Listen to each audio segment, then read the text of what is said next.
ನೋಡ್ಬಿಟ್ರೆ ಏನ್ ಮಾಡೋದು? ನೀವು ಇವರೆಲ್ಲ ಏನ್ ಮಾಡಿದ್ರು ಅಂದ್ರೆ ಒಳ್ಳೆ ಸ್ಟುಡಿಯೋ ಪ್ರೋಗ್ರಾಮ್ ಕೊಟ್ಟಂಗೆ ಬಿಟ್ಟು ನೀವು ಮಾಡಿರೋದು ಉತ್ತಮವಾದ ಕೆಲಸ, ಪ್ರಶಂಸೆಗಳು ಬೇಕಾದಷ್ಟಿದೆ ನಮ್ಮಿಂದ. ಆದ್ರೆ ಯಾವ್ದೇ ಒಂದು ಟೀ ಅಂಗಡಿ ಹತ್ರ ಹೋಗ್ಲಿ, ಇನ್ನೊಂದು ಅಂಗಡಿ ಹತ್ರ ಹೋಗ್ಲಿ ಮಾತಾಡ್ತಾ ಇದ್ರೆ ಒಟ್ಟಾಗಿ ಬಿಲ್ಡಪ್ ಕೊಟ್ರೆ ಜನ ನಮ್ಮನ್ನ ಮಾತಾಡೋದು.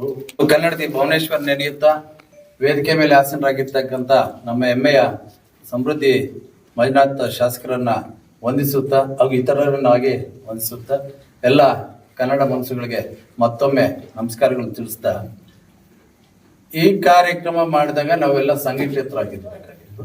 ಇರ್ಲಿ, ಅದನ್ನ ನಾವೇನ್ ಮಾಡಕ್ಕಾಗಲ್ಲ. ಆದ್ರೆ ಸಂಜೆ ಕಾರ್ಯಕ್ರಮ ತುಂಬಾ ಅದ್ಭುತವಾಗಿ ಮೂಡಿ ಬಂತು. ಆದ್ರೆ ಈಗ ನಮ್ಮ ಹುಸೇನ್ ಹೇಳ್ತಾ ಇದ್ರು ಸ್ವಲ್ಪ ಬೇಗ ಮಾಡ್ಬೇಕು ಅಂತ. ಆದ್ರೆ ಕಲಾವಿದ್ರು ಬಂದ್ರು, ಅವರು 4 ಗಂಟೆಗೆ ವೇದಿಕೆ ಹತ್ರ ಬಂದ್ರು. ಅವ್ರದ್ದೇನಂದ್ರೆ ರಿಹರ್ಸಲ್ ಇತ್ತು. ಒಂದು ಅದ್ದೂರಿ ಕಾರ್ಯಕ್ರಮ ಕೊಡ್ಬೇಕಂದ್ರೆ ಅವರು ಪೂರ್ವ ಯೋಜನೆಗಳು ಹಾಕೋಬೇಕು. ಆ ಪಾಪ ನವೀನ್ ಸಜ್ಜು ಬಂದ್ರು, ಅವ್ರದ್ದು ಕಾರ್ಯಕ್ರಮಗಳ ಅಚ್ಚುಕಟ್ಟಾಗಿ ಅವ್ರು ಯಾವ ರೀತಿ ಮೂಡಿ ಬರ್ಬೇಕು ಅನ್ನೋದ್ರ ಬಗ್ಗೆ ಗಮನ ಕೊಟ್ರು. ಅದ್ರಲ್ಲಿ ಸ್ವಲ್ಪ ಇದಾಯ್ತು. ಅವ್ರು ಅದನ್ನ ಮಾಡ್ಬಿಟ್ಟು ಮತ್ತೆ ನಮ್ಮ ಲಾಡ್ಜಿಗೆ ಹೋಗಿ ಮತ್ತೆ ಅವರು ಫ್ರೆಶ್ ಅಪ್ ಆಗಿ ಬರೋಷ್ಟು ಸ್ವಲ್ಪ ತಡೆ. ಅದು ಬಿಟ್ರೆ ಮತ್ತೊಂದ್ಸಲ ಇಲ್ಲಿ ಏನಾಯ್ತು ಅಂದ್ರೆ, ನಮ್ಮ ಮುಳಬಾಗಿಲಿನ ಒಂದು ನಮ್ಮ ಯೂಟ್ಯೂಬರ್ಸ್ ಏನಿದಾರೋ ಇವ್ರು ಯಾವ ರೀತಿ ಮಾಡ್ತಾರೋ, ಹೊಸ ಬಗೆಯ ಒಂದು ವಿಚಾರಗಳಲ್ಲಿ ಇವ್ರು ಯಾವ ರೀತಿ ಮಂಡಿಸ್ತಾರೋ ಇದನ್ನ ಬೇರೆ ತಾಲೂಕಿನವ್ರು ಗಮನಿಸ್ತಾ ಇದ್ರು. ನಮ್ಮ ಬೆಳಗ್ಗೆ ನಾನು ಬಂಗಾರಪೇಟೆಯಲ್ಲಿದ್ದೆ. ಇದು ಅವ್ರಿಗೆ ಹೆಂಗ್ ಬರತ್ತೆ ಐಡಿಯಾಗಳು ಅಂದ್ರು. ನಮ್ಮಲ್ಲಿ ನಾನು ತಮಾಷೆಗಳೇ, ನಮ್ಮಲ್ಲಿರೋರು ಡಿಫ್ರೆಂಟ್ ಆಂಗಲ್ಗಳಲ್ಲಿ ಯೋಚನೆ ಮಾಡ್ತಾರಪ್ಪ, ಅದ್ರಲ್ಲೂ ಬಂತು. ನೀವು ಮೊದಲೇ ಅವ್ರಿಗೆ ಹೇಳಿದ್ರ ಅಂದ್ರು. ನಾವ್ಯಾರು ಹೇಳಿಲ್ಲ. ದೃಶ್ಯ ಮಾಧ್ಯಮಕ್ಕಾಗ್ಲಿ ಮುದ್ರಣ ಮಾಧ್ಯಮಕ್ಕಾಗ್ಲಿ ನಾವು ಕಾರ್ಯಕ್ರಮ ಈ ರೀತಿ ಇರುತ್ತೆ ಅಂತ ಹೇಳಿದ್ವಿ. ಅವ್ರಾಗ ಅವ್ರು ರೂಪಿಸ್ಕೊಂಡ್ರು. ಮತ್ತೆ ಇನ್ನೊಂದು, ತಾವೆಲ್ಲರೂ ಹೇಳ್ತಾ ಇದ್ರ ನಾವು ಲೈವ್ ಅಲ್ಲಿ ನೋಡ್ತಾ ಇದೀವಿ ಅಂದ್ರೆ, ಮುಂದಿನ ದಿನಗಳಲ್ಲಿ ಕಾರ್ಯಕ್ರಮ ಮಾಡಿದಾಗ ಲೈವ್ ಅಲ್ಲಿ ಮನೆಯಲ್ಲ ನೋಡ್ಬಿಟ್ರೆ ಏನ್ ಮಾಡೋದು? ನೀವು ಇವರೆಲ್ಲ ಏನ್ ಮಾಡಿದ್ರು ಅಂದ್ರೆ ಒಳ್ಳೆ ಸ್ಟುಡಿಯೋ ಪ್ರೋಗ್ರಾಮ್ ಕೊಟ್ಟಂಗೆ ಆ ಚೌಕಟ್ಟಿಗೆ ಒಂದು ಇವ್ರು ನಿಮ್ ಕ್ಯಾಮ್ರಾ ಸ್ಟ್ಯಾಂಡ್ ಬೈ ಕ್ಯಾಮ್ರಾ ಹಾಕೊಂಡ್ಬಿಟ್ಟಿದ್ರೆ, ಒಳ್ಳೆ TV Chandra TV, G Kannada ಅದ್ರಲ್ಲಿ ಬರಂಗೆ ನೀವು ಅಲ್ಲೇ ತೋರಿಸ್ಬಿಟ್ರೆ ಜನ ಎಲ್ರಿ ಬರ್ತಾರೆ. ಯಾಕಂದ್ರೆ ಅದಕ್ಕೆ ಒಂದ್ ನಿಮಿಷ, ಅದಕ್ಕೆ ದಯವಿಟ್ಟು ನೀವು ಮಾಡಿರೋದು ಉತ್ತಮವಾದ ಕೆಲಸ, ಪ್ರಶಂಸೆಗಳು ಬೇಕಾದಷ್ಟಿದೆ ನಮ್ಮಿಂದ.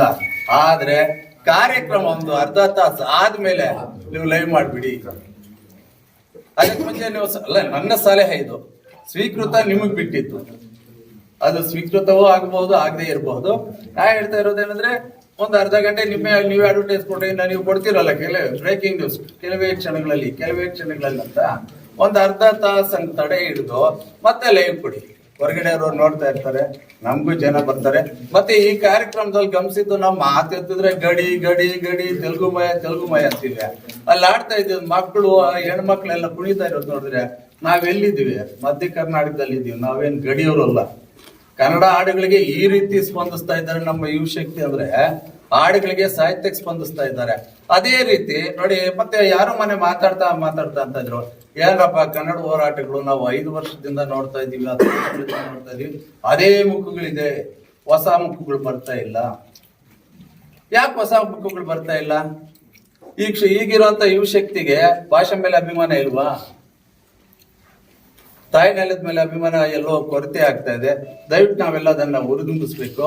ಮತ್ತೆ ನಮ್ಮ ಶಾಸಕರು ಇಂಥ ಕಾರ್ಯಕ್ರಮಗಳಿಗೆ ಶಕ್ತಿ ಮೀರಿ ಕೆಲಸ ಮಾಡ್ಕೊಡ್ತಾ ಇರ್ತಾರೆ. ಆದ್ರೆ ಅದಕ್ಕೆ ಸ್ಪಂದಿಸಬೇಕಾಗಿದ್ದಂತ ಸೂಕ್ತ ಹೃದಯಗಳು ಕೆಲವು ಕಾರ್ಯಕ್ರಮಕ್ಕೆ ಮಾತ್ರ ಕೊರತೆ ಇದೆ. ಆದ್ರೆ ಕನ್ನಡ ಕಾರ್ಯಕ್ರಮ, ಕನ್ನಡ ಹಬ್ಬಗಳಂತ ಮಾಡಿದ್ರೆ ಜನ ಬರ್ತಾ ಇದ್ದಾರೆ, ನೋಡ್ತಾ ಇದ್ದಾರೆ.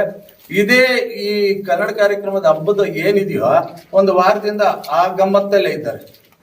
ಯಾವುದೇ ಒಂದು ಟೀ ಅಂಗಡಿ ಹತ್ರ ಹೋಗ್ಲಿ, ಇನ್ನೊಂದು ಅಂಗಡಿ ಹತ್ರ ಹೋಗಿ ಮಾತಾಡ್ತಾ ಇದ್ರೆ ಕಾರ್ಯಕ್ರಮ ಚೆನ್ನಾಗಿತ್ತು, ಅದ್ಭುತವಾಗಿತ್ತು, ನಾವೆಲ್ಲ ಎಂಜಾಯ್ ಮಾಡಿದ್ವಿ. ಮಳೆ ಬಂದ್ಬಿಡ್ತು ಅಷ್ಟೇ. ಆ ಮಳೆ ಇಲ್ಲ ಅಂತಿದ್ರೆ ಇನ್ನ ನಮ್ಗೆ ರಸದೋತಡ ಸಿಗ್ಬೋದಾಗಿತ್ತು. ಮತ್ತೆ ಬೆಳಗ್ಗೆ ಮೆರವಣಿಗೆಯಲ್ಲಿ ಸ್ವಲ್ಪ ನಮ್ದು ಕುಂಠಿತ ಯಾಕಾಯ್ತು ಅಂದ್ರೆ, ನಾನು ಗಮನಿಸ್ದಂಗೆ ನಮ್ಮ ಮೆರವಣಿಗೆ ತುಂಬಾ ಉದ್ದ ಆಯ್ತು ಅನ್ಸುತ್ತೆ. ಯಾಕಂದ್ರೆ ಹೌಸಿಂಗ್ ಬೋರ್ಡ್ ಇಂದ ನಾವು ಗೃಹಮಂಡಲಿಯಿಂದ ಮುಳಬಾಲ್ ತಾಲೂಕು ಬರ್ಬೇಕಾದ್ರೆ 1.5 ಕಿಲೋಮೀಟರ್ ಇರುತ್ತೆ. ಅದಕ್ಕೆ ಮುಂದಿನ ದಿನಗಳಲ್ಲಿ ಏನ್ ಮಾಡ್ಬೇಕಂದ್ರೆ ನನ್ನ ಯೋಚನೆ ಬಂದಿತ್ತು, ನಮ್ಮ ಸೋಮೇಶ್ವರ ಕೆರೆ ಕಟ್ಟೆ ಹತ್ರ ಆ ಅಂಗಳ ಇದೆಯಲ್ಲ, ಪಕ್ಕದಲ್ಲಿ ಎಲ್ಲ ಇದೆ, ಅಲ್ಲಿಂದಾನೇ ನಾವು ಪ್ರಾರಂಭ ಮಾಡ್ಬೇಕಾಗುತ್ತೆ. ಇಲ್ಲಿ ಊರಾಚೆ ನಾವು 1.5 ಕಿಲೋಮೀಟರ್ ಇಂದ ಬರೋಷ್ಟ್ರೆ ಮಧ್ಯದಲ್ಲಿ ಗ್ಯಾಪ್